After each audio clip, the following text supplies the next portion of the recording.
Hey everybody, welcome back. Welcome back to Generation X Nation. Gonna do a real quick recap of the Bells, the Birmingham Bells and the Jackson, Mississippi Bells. Okay. And before we get started, as always, thank you to everybody who has ran across my channel, who has left a comment, who has subscribed to my channel. 22 people to go, and I will reach my goal of 500. I definitely appreciate you guys hanging in there with me. All right. And with that being said, everything on my channel is alleged, in my opinion, and for entertainment purposes only. Alleged, in my opinion, and for entertainment purposes only. Hit the like, hit the subscribe button, leave me a comment. You guys know I always try to get back to you. Now, let's get started on this episode down there in Jackson, Mississippi, okay? Latrice and Marie start out the episode in the strip club. I know Latrice drugged Marie to that strip club just to see how she would act around those women, since Marie confessed to them that she did dip in the lady pond years ago. But it was a cute little scene with them. Latrice seems to be having an issue with outside noise in the group among the collective, and Marie having an issue with Carrie. And I don't blame you, Marie, because I am with you when you said Carrie was backpedaling and back swimming or whatever, when it was a whole issue about how the baby incident got to the Bells.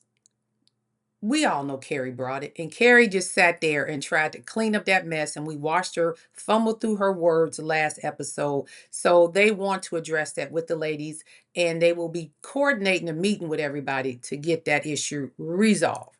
Now we get over to Letitia and Glenn. I promise you, Letitia and Glenn is probably one of the strangest couples on the show to me.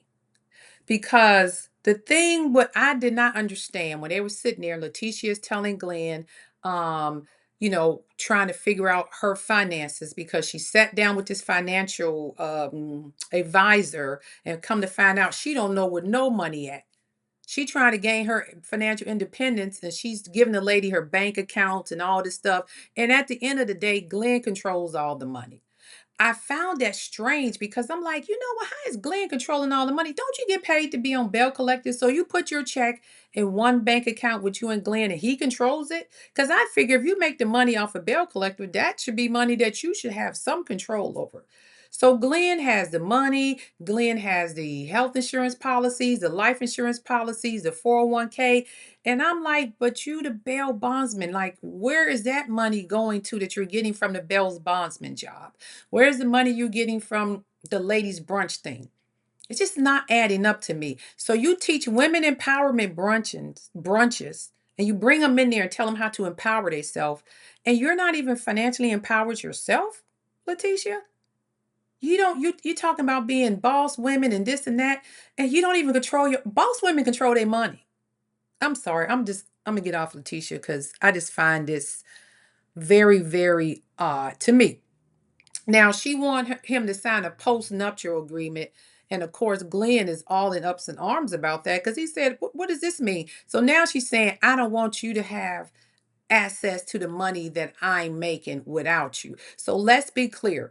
You've been married to this man for 18 years. And from what you're saying, you've been living off of his income for 18 years. Now you about to come into some money because you got business ventures that you want to do, and you don't want him to touch any of your money going forward. I'm not a fan of Glenn, but Letitia, I'm sorry. Y'all say what y'all want to say. I think she is absolutely wrong for that. So now you starting to make a little money. You don't want him touching your money, but you've been living off of his money for 18 years. I mean, he's your husband. He's supposed to be a provider and all of that. But I just feel somewhere in there that's not right, Letitia. Now Glenn goes to a attorney to find out what a postnuptial was, because Glenn don't even know what it is. And they explain that to him too. And Glenn is like, oh, this is some BS. And once again, I'm not even a fan of Glenn, but I kind of understand how he would feel that way. Like, you got to be kidding me. But then you turn around and find out that Glenn has split all his stuff three ways. If something should happen to Glenn, the son, the wife, and the mama get something. He told me my mom deserves something. She took care of me all these years. I'm like, that's touchy for me. Because I'm like, it should be going to your wife, period. She's your wife. Insurance policies, everything. Again, I don't know dynamics, but that's odd to me. Now I can understand him maybe leaving something to his son, maybe putting in some trust until he turns 18 to help with school or whatever. But you got your mama up in there. I'm sure Letitia would take care of your mom. Put a provision in there for your mom or something. But to leave her some of the money that should be going to your wife and your child, Glenn must got about 12 life insurance policies. That's all I'm saying. Um, then Matt meets with his mom. I like Matt mom. Matt mom is just as feisty as Carrie. And from what I'm gathering, watching them have a conversation, Matt's mother has not been fond of Carrie since they've been together from high school. Carrie probably has always been bossy over Matt. Matt seems like a quiet, mild-mannered person, and Carrie seems like she just got a lot of energy and just kind of walks over him at time, not intentionally, but it's just her personality. And you could tell that because the mother was like, "It's about time you put your foot down and stop letting this girl walk over you." That's basically what the mother said. I thought the same thing because last week when they was telling Carrie, close down this cash cow. This restaurant needs to close. It's not making money. Well, I think we can do this. Matt should have put the foot down right then and there. He said, "Hey, I'm trying to change my career. You got this restaurant over here bleeding us money. We got too many things going on, and she just don't want to close it." And when Matt's mother said, "Well, maybe I need to have a talk with her," that told me everything I need to know. His mama probably never ever liked Carrie per se, not that's her daughter-in-law, whatever, they've been together so many years, but she probably always had this little thing about the way Carrie treated her son. I can tell that just by that little short conversation. um and the mother just said, "Look, you got to put your foot down. You've been so supportive of her, but at some point you got to put your foot down before both of y'all clowns go broke." And she is right about that. And then they move over to Cliff and Latrice. Cliff and Latrice, um they're at their what do you call it? Estate per se. Well, Cliff and Latrice is still talking about the baby thing. And Cliff just doesn't want babies right now. Now, a couple seasons back, he wanted a baby, but now he's acting like he don't want a baby. And Latrice wants a baby. And I think, Cliff, you need to honor that girl and give her the child that she wants. See, this is the dynamics you have sometimes when you marry a person in different stages in life. Like a little older than you, he may not want to be doing Pampers and bottles of milk, and you at the stage where you want to do Pampers and bottles of milk. Sometimes that does kind of conflict.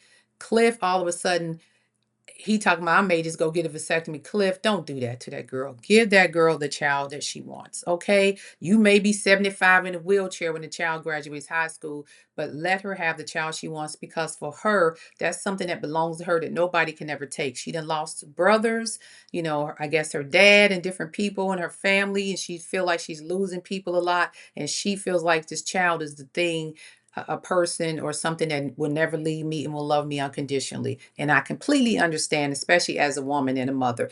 Cliff, you need to rethink that. She sits down with her mom, on their 300-acre estate, and just telling the mom how she felt. And I seen her a little emotional, and she basically, what we kind of see already in Latrice is she gets numb when it's expressing her feelings to Cliff, because Cliff sometimes, I think, dismisses her feelings, and I don't think he does it intentionally. I think sometimes he doesn't realize that it really does hurt Latrice, or Latrice is really serious about something, or he doesn't take her feelings in considerations a lot of times. And I think Latrice needs to put her foot down with that. Other than that, I still like the growth in their relationship. Cliff has changed a lot, but I think he should honor that woman and try his best to, make sure she has the child that she wants so they can have that family that, she's already has been dreaming of. There was a very emotional time with her and her mom on the front porch talking about the life and how hard their life was, and how everything she promised her that she was going to do, she did. And she let her know how proud she was. And Latrice felt vulnerable and let little tears come out of her eyes. And I thought that was so sweet. And I love that for Latrice, because you don't see that part of Latrice a lot. But I do see why now Latrice is so hard. Latrice has really had a very hard life. And she doesn't talk about it that much. She hides it behind things, and behind the big house and the money and the cars and the business. And she keeps busy not to think about how bad and how rough her life was as a child. So kudos to you, Latrice, because I see, like I said, I see so much growth in Latrice and Glenn. I mean, not Glenn, and Cliff. And I see Letitia and Glenn like falling off. Like there's no, not that they're stagnant, but it's like I don't see the growth. I see like them actually separating from each other. They're not building any bonds together to come closer. They're actually pushing themselves farther and farther apart from each other. That's what I noticed. Um, Again, Glenn went to the attorney. I didn't know they was married for 18 years. And he found out, what's what. And Glenn basically said, hey, if this is the type of energy she on, we can go ahead and get a divorce. I'm not going to sit up here and do this kind of crap. And again, I do agree with Glenn. Now, before we get started on the Belle's meetup, I'm going to say this. That 300 acres that they bought, and then they put those cabins up there to Airbnb out, genius. I love that. And this is what I mean with when I talk about Latrice. Latrice is a hell of a businesswoman.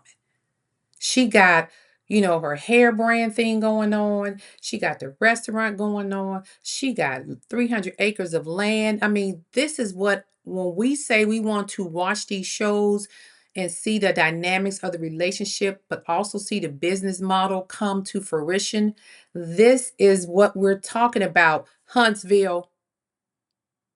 Y'all couldn't even get 42 acres together, and this lady got 300 down there in Jackson, Mississippi.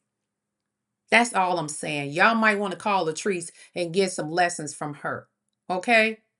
Because she was able to still show us parts of her life and have 300 acres, and every time the show come on, she has a new business adventure. She had a restaurant. We seen her hair care stuff when she had the little, I forgot what you call it, the vending machines with the hair. We seen the young guy that was in her shop doing the hair, the little wigs she sell. I forget what they call the hair pieces, but we seen that. Then we seen her build her restaurant Taste Up. Then we seen her build the apartments above Taste to rent out. Then now we seeing her building these cabins, and each of them have a pond by them, and they're going to be Airbnb. I'm loving this. This is what we like to see. We enjoy the mess a little bit, but we also want to see the growth, and we also want to see what they actually do in the entrepreneurship of it all, because this is what you call Black excellent. Even with the mess they got going on, it's still Black excellence. And I love it. And even with Marie's opening up her eighth or ninth nursing home, whatever the place that she runs, some kind of nursing daycare centers, whatever, for elderly. She on her ninth one. That's growth. And even with Letitia's trying to get her talk show jumped off. Even with all the mess they got going on with their relationships, just to see that happen, I felt like, wow, this is what we're talking about, Huntsville. What they're doing right there, building, and we actually see something new every season, and we still get to see what's going on in the dynamics of relationship. That's all people would ask for. But y'all got more messy than whatever. So call over here to Jackson, talk with the Bells, and see how they're able to get all that stuff done. Still maintain the relationships to entertain us, but also let us look at them and say, wow, this is Black excellence. They are really doing this amidst all the other stuff that's going on in their lives. That's all I'm saying. Now let's get to the Bell meeting so we can clean this up. Okay, at the Bell meeting, Carrie come in, she pulled up with mess on, talking about wearing her red bottoms. The last time she had on, I don't know, flip-flops or flats or something. Carrie just likes to be messy. I'm just thinking like this is who she is. Marie is hosting the event. Everybody is sitting down talking about supporting each other. They also compliment Selena on her new teeth that she just got back from doing in the Dominican Republic.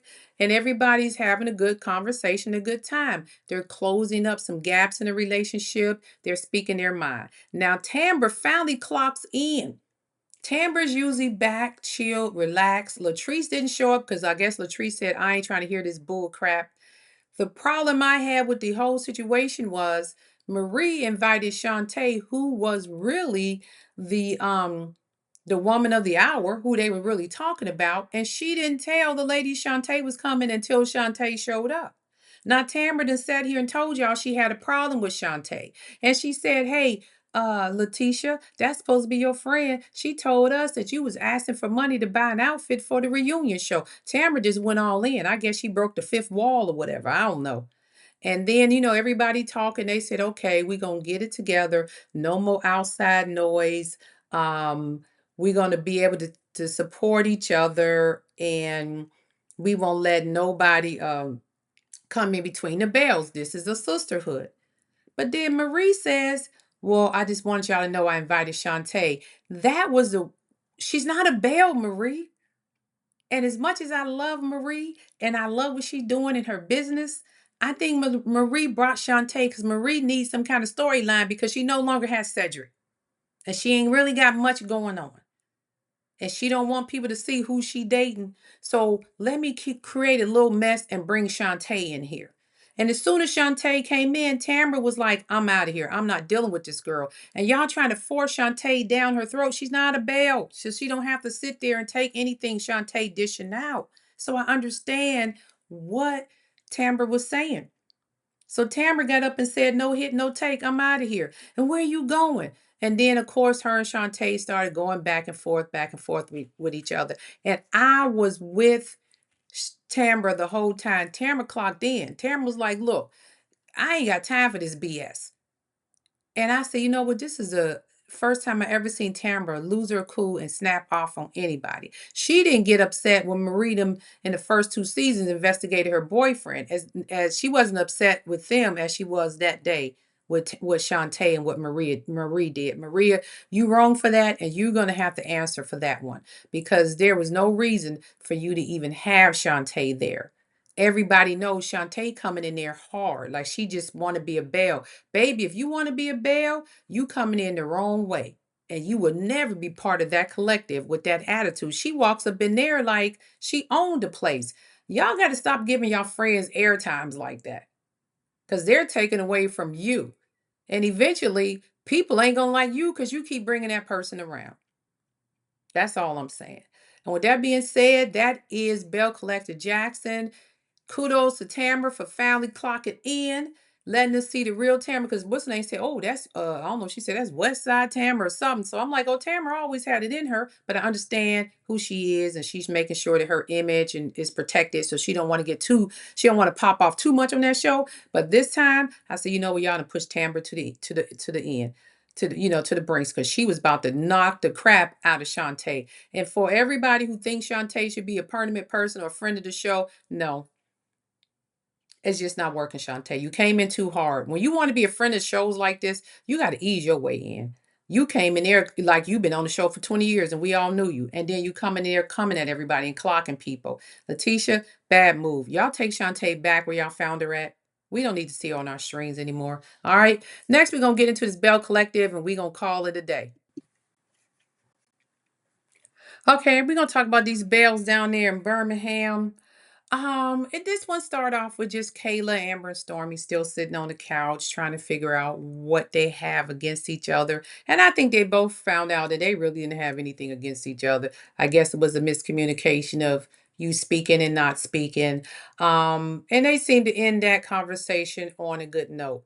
Now we get to Tiffany and Wooly. And I told you, it is something about Tiffany that irks my soul. Tiffany is just doing too much, but I understand you need a personality like that when you have an ensemble of women. Tiffany is sitting there talking to her husband, Wooly. They're discussing setting up the couple's game night. And then she starts alluding to Wooly. She wants another baby. Wooly has told her without a shadow of a doubt it would not be any more kids. And she's like, I just want a baby together with you. And Wooly said, absolutely not. He said, I will have a vasectomy. That's a hell of a thing to say to your wife, Wooly.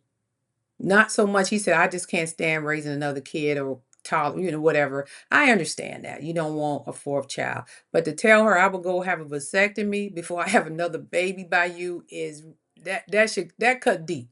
Okay? You should have said, well, let's think about it. Wait a while. Let's look into it later. Maybe get you could have said anything but that. I just felt like you cut her deep with that. When she, of course, tried to be the good wife and play it off, I know that hurt when she said that.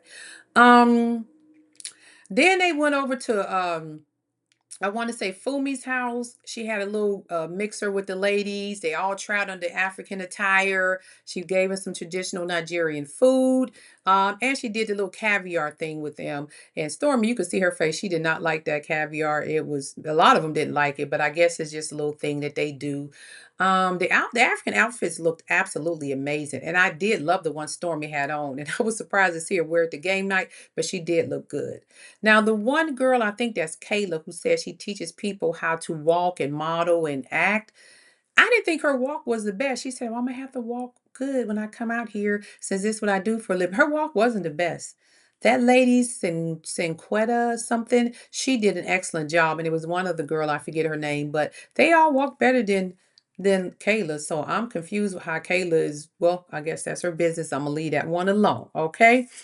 And then they go to Lala Anthony finally makes her appearance. Kudos to Stormy once again. She's doing a photo shoot. She looks amazing. I thought it was yeah, I mean, I thought it was a good little scene to show the branding, the of the Lala Anthony branding syncing up with Stormy canvas, canvas products and stuff, her body glazes and stuff like that. And Lala looked absolutely amazing. Her staff was very professional. It was a nice area where she did the photo shoot at. Kudos to kudos to you, Stormy. Once again, the growth, your business is growing. We loving this canvas beauty thing. I am. I know a lot of people I don't like Stormy, but I just look at the big overall picture to everybody and where they're at in the process of their business and the show. Um, I thought Stormy looked very professional, and I think her and Lala seemed to have really jived together. So I didn't watch the TikTok, I don't believe, but I seen like stuff all over social media about it. So it seemed like it ended up being a very big hit for Stormy. So congratulations to her. Then we go over to Miss Kayla. Something about Kayla, and I think somebody mentioned it in the next episode about her possibly having daddy issues because she got this older dude. You see her in action. She's at her studio where she's photographing the young kids and all that stuff. And then after that, her boyfriend, gentleman caller comes in, finds out that he lives in Dallas, she lives in Alabama. He comes back and forth to see her. And I'm like, you are 4 months out of a divorce, that you was in a relationship with a guy for 17, 18 years, that you met at the age of 17, and you already done plopped out, I think she said 3 or 4 kids. And you think this dude is going to be a full-time fixture in your life, raising young babies? That man is 50 plus years old, probably got grandkids the age of your children. I don't think he's in for the job of raising children all over again. He's going to be here for a short time. Ain't going to be a long time, but he going to be here. So I think the long distance works for him because he can fly in, do what he need to do, and fly back home. I don't think this is going to be a permanent fixture, but he ain't going to mind spending time back and forth. That's all I'm saying. Very handsome looking man. So, Kayla, you might want to keep an eye on him because I don't think that's going to be long term, number one. And you 4 months out with 4 kids and you already dating, and it seems to be a pattern. You like older guys. I'm just saying, Kayla, keep your eye on him. I ain't saying he ain't faithful. I'm saying I don't know too many men in his age group that want to come in, play stepdaddy to a bunch of young babies. Because to me, they are at the age where they have grandkids the age of your children. But hey, who knows? Maybe he's one of those guys that wants to do that. Um, Stormy had her management meeting. Once again, she looked like the boss lady that she is. Everybody got the issues resolved. There was a little hiccup there, but again, I like seeing Stormy in that type of mode when she got her hat on, when she's a manager, when she's business Stormy and not doing the messy stuff. I love that. She sat there, she resolved the issues. And again, I see the growth. I see the growth in Stormy and I'm loving it. Then we go into game night. And as you said, the ladies showed up. As I said, the ladies showed up for game night, and Stormy, the other lady, her husband didn't want to come after work. And I think Fumi, who husband was out of town or something, they decided to man the door while the other ladies attended the game night. Now, at first, Fumi wasn't even invited to the game night because Miss Tiffany didn't think her husband would be there, so she didn't invite her. But she allowed Stormy to come and the other lady. And I felt like, where's Courtney at? But I guess Courtney's back in Huntsville. Courtney is not trying to be on film too much. He don't want to film nothing. Courtney is straight up like, I'm over TV. I think Huntsville put a bad taste in his mouth because we ain't seen Courtney yet. We know he exists, but we just ain't seen him. But anyway, some of the games they were playing, they had the little t-shirt on about being, married to each other and all of that. But the games was, I'm kind of like Stormy. Them games a little risque. Stormy looking at them like, what are y'all doing? And then your young lady Tiffany, she really thought Stormy was supposed to be in there sweeping and picking up trash. Come on, Tiffany, Stormy wasn't gonna do that.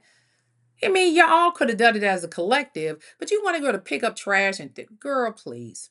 You know, Fumi sat down, had a conversation with Tiffany. Tiffany was like, maybe you misjudged what I said. Fumi said, hey, you up here talking about you taking my best friend away from me.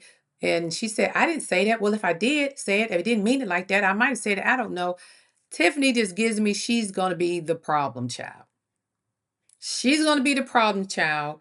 And Kayla gives me she's going to be the one that a lot of people are going to bully because she's the young one and they don't like how she moving with these older men.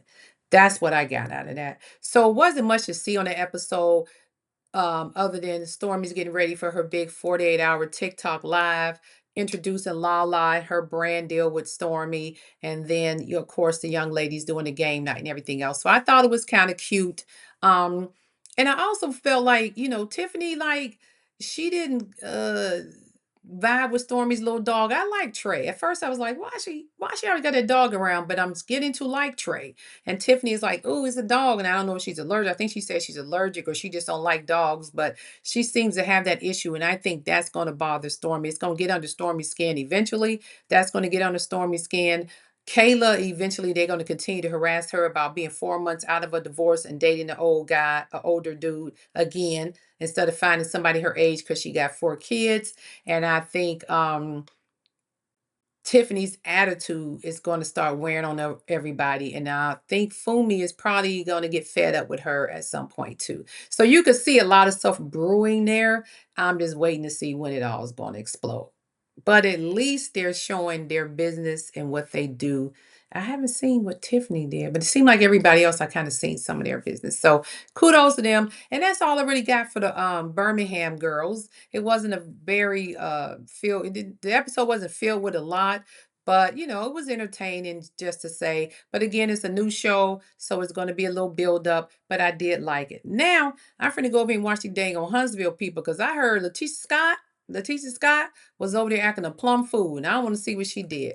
And with that being said, once again, people, hit the like, hit the subscribe button, leave a comment.